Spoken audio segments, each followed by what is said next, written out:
Well, we all knew it would happen after Zohran Mamdani won the New York City Democratic mayoral primary race. We all knew that Trump, any minute now, would start his unhinged rants and ramblings against the guy, and that moment has arrived. So let's start here. He's asked about Zohran, and listen to what he says. Having such a hard time condemning the phrase globalized intifada. I think he's terrible. He's a communist. The last thing we need is a communist. I said there will never be socialism in the United States. Now we have a communist. So I think he's bad news, and I think I'm going to have a lot of fun with him, watching him, because he has to come right to this building to get his money. And don't worry, he's not going to run away with anything. I think he's, frankly, I've heard he's a total nut job. I think the people of New York are crazy. If they go this route, I think they're crazy. We will have a communist for the first time, really, a pure, true communist. He wants to operate the grocery stores, the department stores. What about the people that are there? I think it's crazy. He just went up another 10 points, by the way. Thank you, Trump. You just made Zohran go up another 10 points by you attacking him. By the way, Donald Trump's approval rating right now is 38%. I've said repeatedly Trump's floor is between 26 and 33%. We're almost at the floor already, homie. We're almost at, if you account for the margin of error in the 38% poll, maybe he is 4 points lower, which would put him at 34%, right? And you have the nerve. I think it's crazy. Thank you, Mr. Fascist in Chief, for telling us what you think is crazy, because that thing almost by definition is good. We appreciate it. So, by the way, understand what he did there too. Total mafia boss move. Total gangster thug move.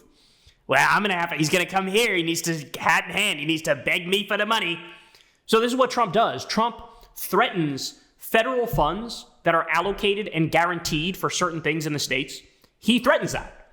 And he goes, I'll cut it off if I want to cut it off. Total violation of the Impoundment Control Act. Total violation of the way the system works. Both our laws and our Constitution, how Congress allocates the funding, president signs it, goes to the Treasury, and the money gets sent out. He's injecting himself in that process and saying, no, I want to cut off whatever I want to cut off. Wildly illegal, wildly unconstitutional, but he's doing it. And the courts, of course, are cucked, or, even the ones that say the right thing, he just blows them off, right? And so here he is saying, Zohran needs to do everything I want him to do, or I'll just destroy New York City. I mean, when you openly sound like a comic book villain, you might be the baddie. You might be the baddie.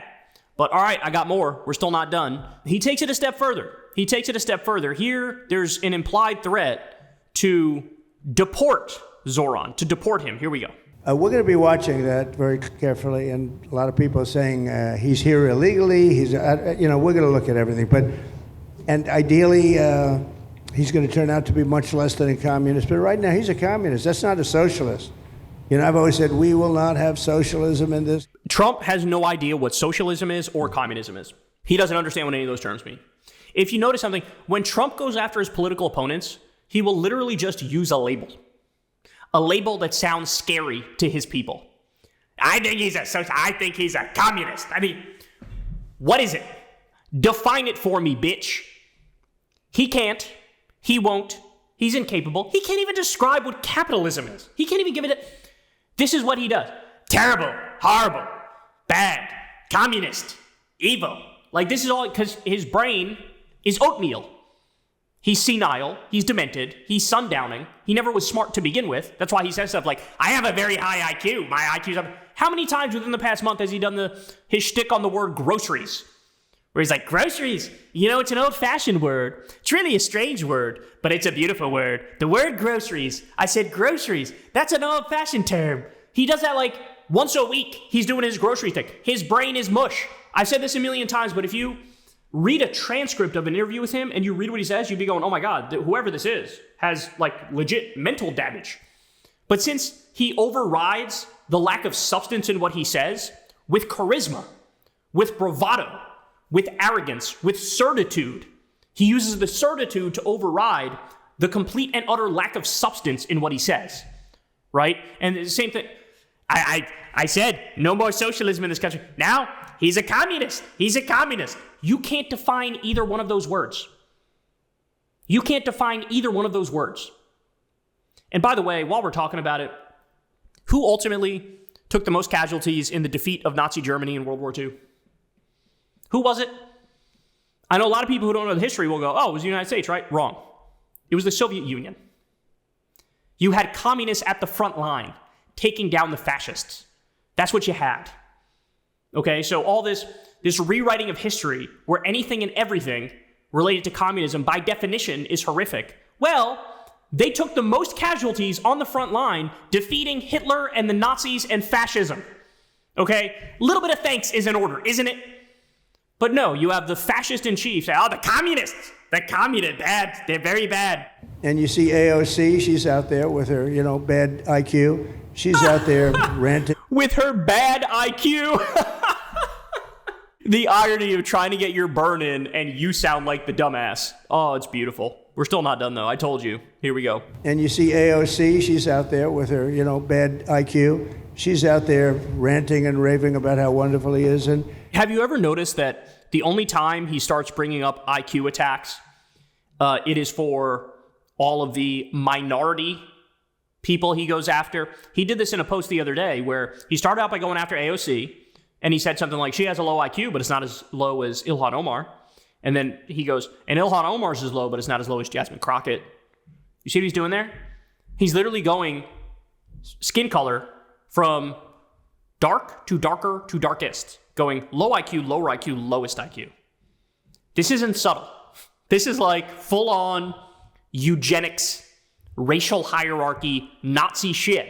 That's what it is. It's not subtle. She's out there ranting and raving about how wonderful he is. And look, so far he's winning. He still has a race to win, but so far he's winning, and he has an advantage as a Democrat in New York City. He won. He won by 12 points. Eric Adams won by 0.7%. And everybody in the Democratic establishment, oh, Eric Adams, the new face of the Democratic Party, the new leader, please come give us a class on how to win, Eric Adams. Zohran wins by 12 points. Shh. Shh. Nobody ask him advice. Shh. He's an anti-Semite. Shh. He's actually really bad. Shh. Pathetic. I was there a long time ago, and it was a long time since a Republican won the city. But you would think that a Republican would be able to win. Or you have a good independent running, Mayor Adams, who's a very good person. I helped him out a little bit. He had a problem, and he was... Oh, what? Thank you. Zohran went up another 10 points. Thank you. Eric Adams, I like Eric Adams. I helped out Eric Adams quite a bit. Eric Adams' poll numbers go from like 17% to 9%, like that. Unfairly hurt over this question. He made a statement to the effect that this is terrible. New York City can't have all these immigrants come in. And like he was indicted the following day. Oh my God, I love that conspiracy. And the only reason they went after Eric Adams is because he said, I am against immigration. No, the reason Eric Adams was indicted is because he was caught red-handed in the most comically corrupt scheme involving the Turkish government of all time. Like, the Turkish government was giving him wads of cash and paying for this thing and paying for that thing, and he was delivering favors for them and shit. Like, I think Trump is at the point where he's just ideologically pro-corruption. Because corruption is transactional by its nature, and he's a transactional president. He's a deeply corrupt president himself. So they come up with this conspiracy theory. Oh, that's why they went after Eric Adams, because he was, like, tough on immigration. Like, are you fucking kidding me? What? Biden deported 4 million Americans. This myth of, like, the Democratic Party, open borders. Like, what planet are you on? You can count the number of Democrats who believe in open borders on one fucking hand.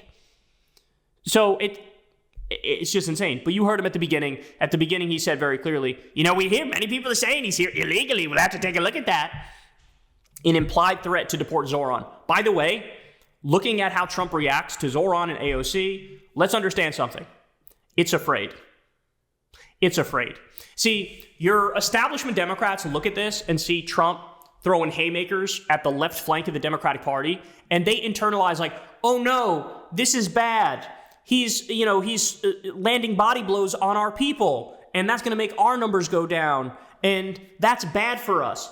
What the establishment Democrats haven't realized, they haven't grown up yet and matured enough to understand, Trump targeting you doesn't mean you have to lay in a chalk outline of yourself.